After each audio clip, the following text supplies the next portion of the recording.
بسم اللہ الرحمن الرحیم۔ السلام علیکم۔ روزہ افطار کرنے سے پہلے اپنا سیدھا ہاتھ سر پر رکھ کر یہ وظیفہ پڑھ لو۔ افطاری کا اعلان بعد میں ہوگا، پہلے آپ کی ہر حاجت پوری ہو جائے گی۔ محترم ناظرین، جیسا کہ آپ جانتے ہیں کہ رمضان کا پورا مہینہ ہی قبولیت کا ہے۔ اس مہینے کی ہر گھڑی قبولیت کی ہے، لیکن ماہ رمضان میں افطاری کا وقت رب کو بڑا محبوب ہے۔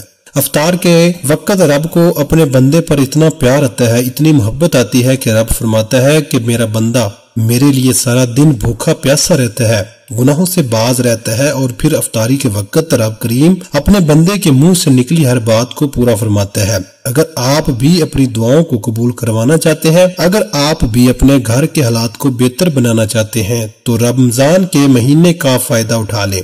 رمضان کی برکتوں کا، رمضان کی رحمتوں کا فائدہ اٹھا لیں۔ آج رب کریم رمضان کے مہینے میں مانگنے والے کی ہر حاجت کو پورا کر رہا ہے۔ آج سر پر ہاتھ رکھ کر یہ وظیفہ بتائے گئے طریقے سے پڑھنے کی دیر ہے، پھر اسے رب سے مانگنا نہیں پڑتا، ہر شے خود چل کر اس کے قدموں میں آتی ہے۔ آپ افطاری سے پہلے یہ وظیفہ آج پڑھ لیں، کل پڑھ لیں، پرسوں پڑھ لیں۔ رمضان کا پورا مہینہ موجود ہے، کسی بھی دن یہ وظیفہ پڑھنے کی مکمل اجازت ہے۔ اگر آپ بیمار ہیں تو بیمار کو بیماری سے شفائے کلی نصیب ہوگی، اور بیماری چاہے کسی بھی طرح کی ہے۔ رمضان کے مہینے میں روزہ کھولنے سے پہلے اگر آپ یہ وظیفہ خود پڑھ لیتے ہیں تو بہترین، اگر خود نہیں پڑھ سکتے تو کسی بندے کو کہیں کہ وہ بیمار کے سر پر ہاتھ رکھ کر یہ وظیفہ پڑھ لیں۔ اگر آپ کا نصیب نہیں بدل رہا تو رمضان کے مہینے میں روزہ کھولنے سے پہلے اپنا سیدھا ہاتھ اپنے سر پر رکھ کر یہ وظیفہ پڑھنے کی دیر ہے۔ آپ کے مقدر کا ستارہ ایسے چمکے گا کہ دنیا آپ کی کامیابی کا تماشا دیکھنے کے لیے دور دور سے آئے گی۔ اگر آپ تنگ دست ہیں، آپ بیمار ہیں، آپ فقیر ہیں، آپ اپنے سر پر ہاتھ رکھ کر روزہ کھولنے سے پہلے ایک بار یہ وظیفہ پڑھ کر دیکھیے گا۔ یہ وظیفہ اتنا طاقتور ہے کہ بیٹھے بیٹھے تقدیر بدل جائے گی، بیٹھے بیٹھے منہ سے نکلی ہر دعا قبول و منظور ہو جائے گی۔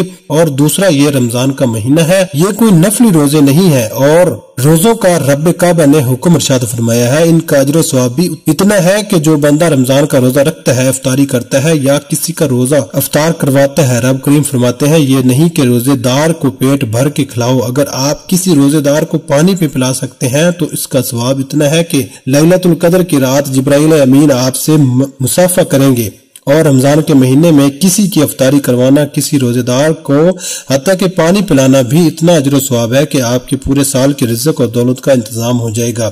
تو اس لیے آج روزہ کھولنے سے پہلے اپنا سیدھا ہاتھ سر پر رکھ کر یہ وظیفہ پڑھ لو۔ اگر آپ میں سے کوئی بندہ چاہتا ہے کہ پورے سال کی پریشانیاں ختم ہو جائیں، پورے سال کے رزق کا انتظام ہو جائے، پورے سال کی تنگ دستیاں جڑ سے ختم ہو جائیں، پورے سال کی کامیابیاں خود چل کر آپ کے پاس آ جائیں، پورا سال کسی کا محتاج نہ ہونا پڑے، پورا سال رب غیب سے آپ کو عطا کرتا رہے، تو روزہ کھولنے سے پہلے اپنا سیدھا دایاں ہاتھ سر پر رکھ کر یہ وظیفہ پڑھ لو۔ یہ چند خاص اعمال ہیں جو بزرگوں کے بتائے ہوئے ہیں، جن کو پڑھنے سے واقعی فائدے ہوتے ہیں۔ یہ بے حد آزمودہ اور مجرب اعمال ہیں جن کو کروڑوں لوگ آزما چکے ہیں۔ اگر آپ بھی اس وظیفے کو پڑھتے ہیں، آپ جس حاجت کو لے کر بیٹھیں گے، سر سے ہاتھ ہٹانے سے پہلے آپ کی وہ حاجت اللہ پاک کے بارگاہ میں پہنچ جائے گی۔ افطاری کے دسترخوان پر ہر کوئی بیٹھتا ہے، ہم مسلمان ہیں، افطار پر 2 سے 4 منٹ پہلے بیٹھ جاتے ہیں۔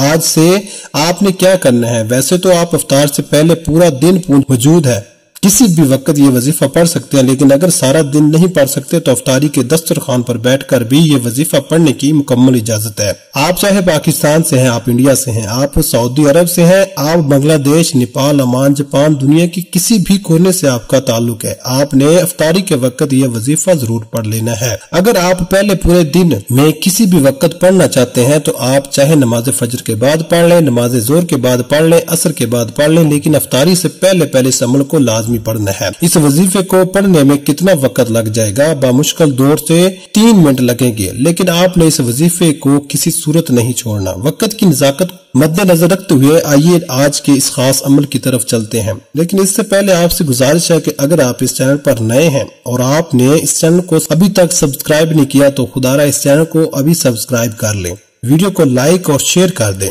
کیونکہ ایسے بہت سے وظائف، بہت سے اعمال آپ کے حوالے ڈیلی بیسس پر کرتا رہوں گا۔ اب عمل کیا ہے؟ رمضان کے پورے مہینے میں کسی بھی دن روزہ کھولنے سے پہلے آپ نے باوضو مصلی پر یا دسترخوان پر بیٹھ جانا ہے، اور پھر آپ نے نبی کریم صلی اللہ علیہ وسلم کی ذات پاک پر 3 بار درود پاک پڑھنا ہے۔ درود پاک آپ کوئی سا بھی پڑھ سکتے ہیں، آپ اکثر اور آسان سا درود صلی اللہ علیہ محمد پڑھ لیں، یا آپ صلی اللہ علیہ وسلم پڑھ لیں، یا پھر آپ نماز والا درود ابراہیمی پڑھ لیں تو یہ سب سے بہتر ہے، کیونکہ درود ابراہیمی کی فضیلت و برکت سب سے زیادہ ہے۔ ایک بار ثواب کی نیت سے میرے ساتھ بھی پڑھیے گا۔ اللہم صلی علی محمد وعلی آل محمد کما صلیت علی ابراہیم وعلی آل ابراہیم انک حمید مجید۔ اللہم بارک علی محمد وعلی آل محمد کما بارکت علی ابراہیم وعلی آل ابراہیم انک حمید مجید۔ 3 بار درود پاک پڑھتے ساتھ ہی فوری طور پر آپ نے اپنے مقصد کی نیت کرنی ہے۔ ہر کسی کا مقصد الگ ہے، کوئی نیا گھر چاہتا ہے، کوئی دولت چاہتا ہے، کوئی بیماری سے شفائے کلی چاہتا ہے، کوئی تنگ دستی سے نجات چاہتا ہے، کوئی فاقوں کا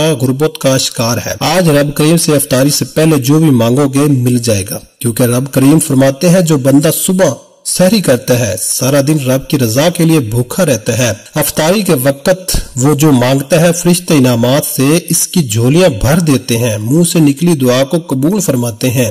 اللہ خود فرماتا ہے ان اللہ علی کل شیء قدیر، میرے رب کی تو قدرت ہر ایک ذرے پر ہے۔ تو آج جتنا بھی مانگ سکتے ہو مانگ لینا۔ اپنے ذہن میں اپنی نیت اور مقصد رکھ کر آپ نے فوری طور پر ایک بار اعوذ باللہ من الشیطان الرجیم بسم اللہ الرحمن الرحیم پڑھ کر وظیفے کا آغاز کرنا ہے اور اپنی آنکھوں کو بند کر لینا ہے اور یوں محسوس کریں کہ دنیا جہاں سے آپ کا تعلق ختم۔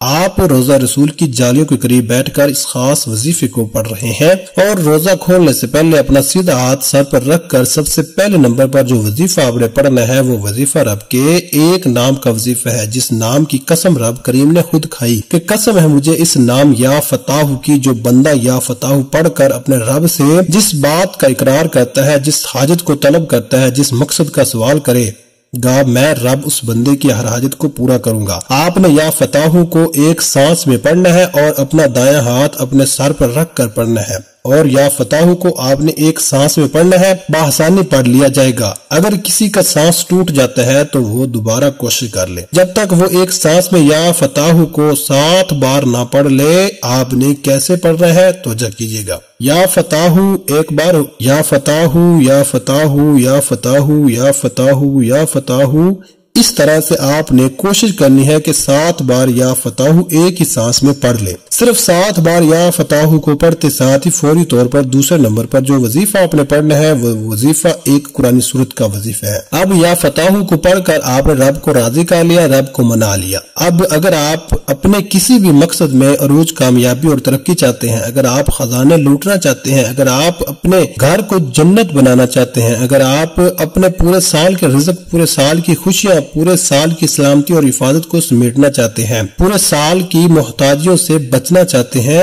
پورے سال کی تنگ دستیوں سے بچنا چاہتے ہیں، تو دوسرے نمبر پر آنکھوں کو بند کرتے ہوئے سیدھا ہاتھ سر پر رکھ کر آپ نے صرف 3 بار سورہ کوثر پڑھنی ہے، اور یہ آپ نے ایک سانس میں نہیں پڑھنی۔ سورہ کوثر کی تلاوت سماعت فرما لیں۔ بسم اللہ الرحمن الرحیم انا اعطیناک الکوثر فصل لربک وانحر ان شانئک ھو الابتر۔ آپ نے اپنا دایاں ہاتھ سر پر رکھ کر سورہ کوثر کو صرف 3 بار پڑھنا ہے۔ جب آپ 3 بار سورہ کوثر پڑھ لیں تو اس کے بعد تیسرے اور آخری نمبر پر جو وظیفہ آپ نے پڑھنا ہے وہ اللہ پاک کے 2 صفاتی ناموں کا وظیفہ ہے۔ آپ نے تیسرے نمبر پر یا مسبب الاسباب کو پڑھنا ہے۔ ہر کوئی آج دنیاوی اسباب کے لیے پریشان ہے، تو پریشان کیوں ہو رہے ہو؟ رب سے اسباب مانگ لو، اور رب نے اپنی صفات بتائی ہے۔ رب فرماتا ہے یا مسبب الاسباب میں ہوں، تو آپ نے آخر میں یا مسبب الاسباب کو پڑھنا ہے۔ جب کوئی بندہ رب کے مہینے میں افطاری سے پہلے روزے کی حالت میں آخری وقت میں جو رب کا محبوب وقت ہوتا ہے، جس وقت میں رب اپنے بندے سے پیار کرتا ہے، جس وقت رب اپنے بندے سے راضی ہو جاتا ہے، اس وقت جب کوئی بندہ سیدھا ہاتھ سر پر رکھ کر یا مسبب الاسباب پڑھ کر رب کو پکارتا ہے تو فرشتے زمین پر اس کے لیے رزق لے کر آ جاتے ہیں۔ آپ نے یا مسبب الاسباب کو کیسے پڑھنا ہے اور کتنی بار پڑھنا ہے توجہ کیجیے گا۔ یا مسبب الاسباب 1 بار ہو گیا، یا مسبب الاسباب 2 بار ہو گیا، یا مسبب الاسباب 3 بار ہو گیا۔ اس طرح سے آپ یا مسبب الاسباب کو ہاتھوں کی انگلیوں پر پڑھ لیں یا تسبیح کے دانوں پر پڑھ لیں۔ آپ نے صرف 11 بار پڑھنا ہے۔ صرف 11 بار یا مسبب الاسباب پڑھنے سے اللہ آپ کے لیے ایسے اسباب پیدا فرمائے گا کہ آپ نے کبھی سوچا بھی نہیں ہوگا، کیونکہ رب کی ذات جب دینے پر آتی ہے نہ ہی شکلیں دیکھتی ہے نہ اعمال دیکھتی ہے، چھپڑ پھاڑ کر عطا فرماتی ہے۔ یہ تینوں مال بتائے گئے طریقے اور ترتیب سے پڑھتے ساتھ ہی آپ نے آخر میں نبی کریم صلی اللہ علیہ وسلم کی ذات مبارکہ پر 3 بار درود پاک پڑھنا ہے، جو آپ نے عمل کے شروع میں پڑھا تھا۔ اب آپ کا عمل مکمل ہو گیا۔ یہ وظیفہ مکمل ہوتے ساتھ ہی فوری طور پر آپ نے اپنے گناہوں کی سچی توبہ کرنی ہے، کیونکہ یہ نہ ہو کہ آپ قبولیت کی گھڑیوں میں یہ اتنے خاص اعمال بتائے گئے طریقے سے پڑھنے کے باوجود اعمال ضائع ہو جائیں۔ وظیفہ ضائع کیوں ہوتے ہیں؟ جب بندہ گناہوں کی پکڑ میں ہوتا ہے تو پھر وظیفے اور دعائیں قبول نہیں ہوتی۔ آپ نے ان 3 چھوٹے چھوٹے اعمال کو پڑھتے ساتھ ہی اپنے گناہوں کی سچی توبہ کرنی ہے۔ جیسے ہی دل کو سکون مل جائے کہ رب کریم نے سچی توبہ قبول فرما لیا، پھر ضد کر کے رب کریم سے مانگنا شروع کیجیے۔ ہو سکے تو سجدے کی حالت میں مانگیے گا، کیونکہ سجدے کی حالت میں انسان رب کے قریب ترین ہوتا ہے۔ آج جو بندہ بھی یہ اعمال پڑھ لے گا پورے سال کی خوشیاں سمیٹ لے گا، پورے سال کے خزانوں کا مالک بن جائے گا۔ پورا سال نہ کبھی کسی کے سامنے جھکنا پڑے گا، نہ کبھی کسی سے مانگنا پڑے گا انشاءاللہ۔ میرا بس چلتا تو میں آپ میں سے ہر ایک کو بازو سے پکڑ کر مصلے پر یا دسترخوان پر بٹھاتا اور کہتا کہ آج افطاری کا یہ عمل ضرور پڑھ لو۔ یہ وظیفہ مکمل ہوتے ہی دونوں ہاتھ اٹھا کر رب کریم سے ضد کر کے مانگے گا۔ آپ جو مانگیں گے ملتا چلا جائے گا انشاءاللہ۔ دعا ہے کہ رب کریم میرا سنانا اور آپ کا سننا اپنی پاک بارگاہ الہی میں قبول و منظور فرمائے، جو مانگا مقدر فرمائے، جو نہیں مانگ سکے بن مانگے عطا فرمائے، آمین ثم آمین۔ محترم ناظرین، اللہ تعالیٰ کے 99 ناموں میں سے کوئی ایک نام کمنٹ میں ضرور لکھیے گا۔ اللہ تعالیٰ ہم سب کا حامی ناصر ہو، آمین ثم آمین۔ ملتے ہیں کسی اگلی ویڈیو میں ایک نئے وظیفے کے ساتھ، تب تک کے لیے اللہ حافظ۔ السلام علیکم ورحمۃ اللہ وبرکاتہ۔